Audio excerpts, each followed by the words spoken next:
ఏ సంస్థకైనా సరే రోజురోజుకీ పెరిగిపోతున్న ఖర్చుల్ని అదుపులో ఉంచుకోవడమనేది ఒక పెద్ద సవాలే. మరి ఈ సమస్యను ఎలా అధిగమించాలి? దానికోసం మనం ఇప్పుడు 3 ముఖ్యమైన వ్యూహాల గురించి మాట్లాడుకుందాం. బడ్జెట్పై ఒత్తిడి అనేది చాలా సంస్థల నిర్వాహకులకు, ఆర్థిక అధికారులకు అనుభవమే. చేతిలో ఉన్న వనరులు తక్కువగా ఉన్నప్పుడు ప్రతి రూపాయిని అత్యంత తెలివిగా ఎలా ఖర్చు చేయాలో ఆలోచించడం చాలా కీలకం కదా. సరే, ఇక అసలు విషయంలోకి వెళ్ళిపోదాం. మన ప్రణాళిక చాలా స్పష్టంగా ఉంది. మనం ముఖ్యంగా 3 స్తంభాల మీద దృష్టి పెట్టబోతున్నాం. ఈ 3 కలిసి ఒక సమర్థవంతమైన సంస్థకు బలమైన పునాది ఎలా వేస్తాయో చూద్దాం. మనం మొదటగా చూడబోయేది డిజిటల్ పరివర్తన. టెక్నాలజీని సరిగ్గా వాడుకోవడం ద్వారా మన రోజువారీ పనుల్లో ఎంత పెద్ద మార్పులు తీసుకురావచ్చో, ఎలా వృధాను అరికట్టవచ్చో ఇప్పుడు చూద్దాం.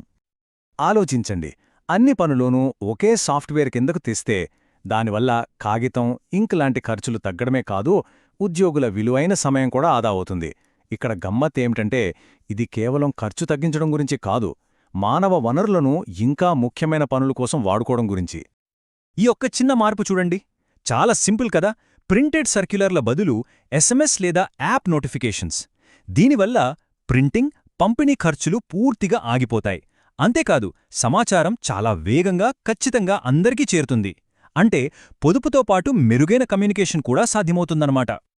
సో మొత్తం మీద చూస్తే డిజిటల్ ట్రాన్స్ఫర్మేషన్ అనేది ఖర్చులను తగ్గించడానికి ఒక పవర్ఫుల్ టూల్. ఇక్కడ మనం చూస్తున్నట్లుగా దానివల్ల కలిగే ప్రయోజనాలు చాలా స్పష్టంగా ఉన్నాయి. పేపర్ ఖర్చు తగ్గడం నుంచి మొదలుపెట్టి డేటా మేనేజ్మెంట్ వరకు ఎన్నో లాభాలు. డిజిటల్ పునాది వేశాం సరే, మరి మన భౌతిక కార్యకలాపాల సంగతేంటి? వాటిని ఎలా మెరుగుపరచాలి? అదే మన రెండవ స్తంభం, ఆపరేషనల్ ఎక్సలెన్స్, అంటే కార్యాచరణ నైపుణ్యం. LED లైట్లకు మారడం, సోలార్ ప్యానెల్స్ వాడటం, లేదా అవసరం లేనప్పుడు లైట్లు, ఫ్యాన్లు అవే ఆగిపోయేలా ఆటో ఆఫ్ స్విచ్లు పెట్టడం, ఇలాంటి చిన్న చిన్న మార్పులు కూడా కరెంట్ బిల్లుల మీద చాలా పెద్ద ప్రభావాన్ని చూపిస్తాయి. బస్సు మార్గాలను మరింత తెలివిగా ప్లాన్ చేయడం వల్ల ఇంధనం, మెయింటెనెన్స్ ఖర్చులు రెండూ గణనీయంగా తగ్గుతాయి. ఇది మన దగ్గర ఉన్న వనరులను ఎంత సమర్థవంతంగా వాడుకోవచ్చో చెప్పడానికి ఒక చక్కటి ఉదాహరణ. పరికరాలు, వాహనాలకు రెగ్యులర్గా సర్వీసింగ్ చేయించడం చాలా ముఖ్యం. ఎందుకంటే దీనివల్ల హఠాత్తుగా వచ్చే పెద్ద పెద్ద రిపేర్ల ఖర్చులను మనం ముందుగానే నివారించవచ్చు. ఏదైనా పాడయ్యాక బాగు చేయించడం కన్నా పాడు కాకుండా చూసుకోవడమే మేలు కదా.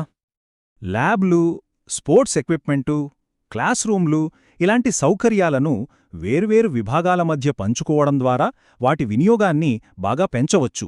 అంటే ఉన్న ఆస్తుల నుంచే పూర్తి ప్రయోజనం పొందడమన్నమాట. ఈ నిర్వచనం చాలా బాగా వివరిస్తుంది. అంటే మనం చేసిన ఈ పనులన్నీ కేవలం చిన్న చిన్న మార్పులు కావు, అవన్నీ ఒక పెద్ద మేనేజ్మెంట్ ఫిలాసఫీలో భాగం. కార్యాచరణ నైపుణ్యమనేది ఓ ఆలోచన విధానం. ఓకే, మనం సంస్థ లోపల పనుల్ని ఆప్టిమైజ్ చేశాం. ఇప్పుడు బయటినుంచి వస్తువులను, సేవలను కొనుగోలు చేసే పద్ధతిని ఎలా తెలివిగా మార్చాలో చూద్దాం. ఇదే మన 3వ స్తంభం, స్ట్రాటజిక్ ప్రొక్యూర్మెంట్.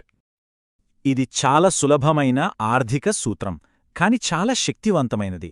ఒకేసారి పెద్ద మొత్తంలో కొనడం వల్ల ఒక్కో వస్తువుపై అయ్యే ఖర్చు బాగా తగ్గుతుంది, డిస్కౌంట్లు కూడా బాగొస్తాయి. విక్రేతలతో కేవలం కొనేవాళ్లు, అమ్మేవాళ్లు అనే సంబంధం కాకుండా ఒక వ్యూహాత్మక భాగస్వామ్యాన్ని నిర్మించుకోవడం ముఖ్యం.